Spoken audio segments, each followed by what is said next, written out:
And I'm sitting at home in Dallas because this is how we have to adapt. This is whatever happens, you just have to move forward, and you have to adjust.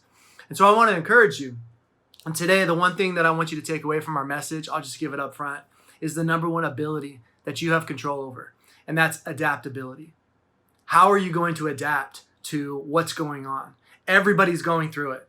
Everybody at every age in every sport all throughout the world has had their season cut. And I looked at your workouts, your band work. I looked at your warm-ups because it was in the email that I got. And you can do those or not. Nobody's going to force you to do those. Here's the thing. You may not be progressing and getting better, but what you cannot do is regress. Don't go backwards. I got on the scale this morning and I registered at 200 pounds. I haven't been under 200 pounds in about 10 years. And usually that would be a good thing, but I know it's not, because it's not fat. I'm losing muscle. I haven't been under a bar in 6 weeks, and I can feel it.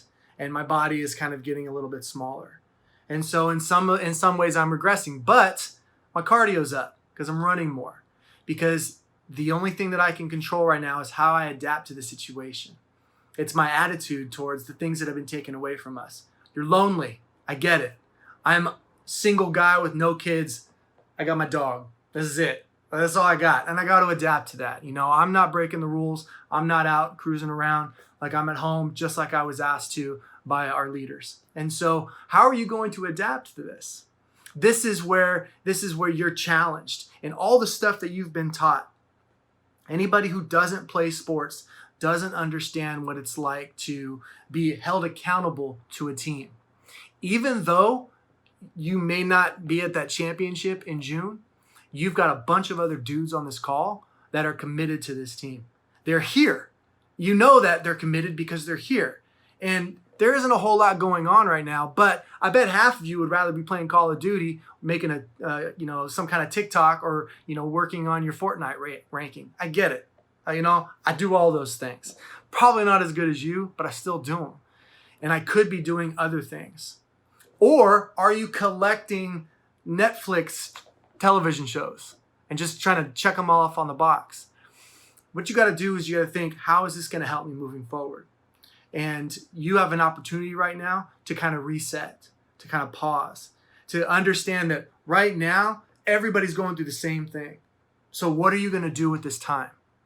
Now, some of you, this might be the first time you've ever been able to just chill, especially in baseball, because baseball for a lot of you has been year-round since you could pick up a bat.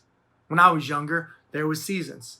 You played football, and then you played basketball or wrestled, and then you played baseball or volleyball. And that was pretty much it. Now you can play all year long. And so a lot of you, this is the first time you've ever had a break. And so some of you, when coach asked, what have you been doing? And you're like, nothing. Well, there's a positive to that. You're healing. Your shoulder is going to come back stronger. Maybe you had a hamstring, a bum hamstring, and you're able to rehab that. So when you come back to baseball, you should be the most healthy you've ever been because you've had a break. And so coach is going to ask you, how did you adapt to this situation?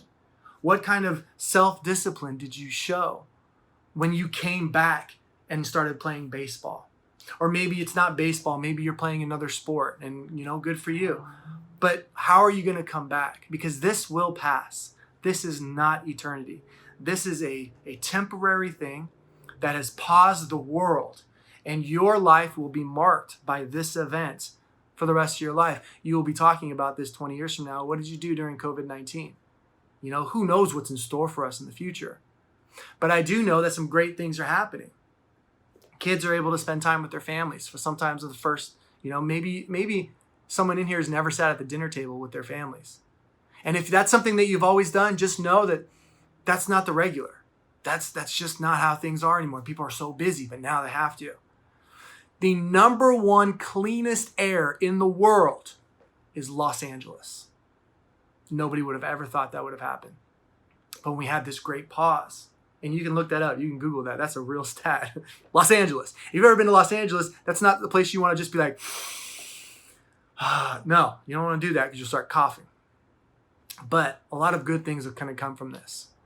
And those things are out of your control. What is in your control is how are you going to come back? When I was a senior in high school, a situation happened where some of my friends went out and broke the law, and they got suspended. And I got called in the next day because people thought I was with them. And when I found out that I wasn't, I had to make a decision. Do I still hang out with these guys? And I chose not to. It was the hardest thing I've ever had to make. I played football with these guys for like 10 years. Some of them I played baseball with them for 6 years. Some of you on this call might have played baseball ever since you started playing baseball together. And I had to say goodbye to them. And it was difficult. But what happened is my grades went up.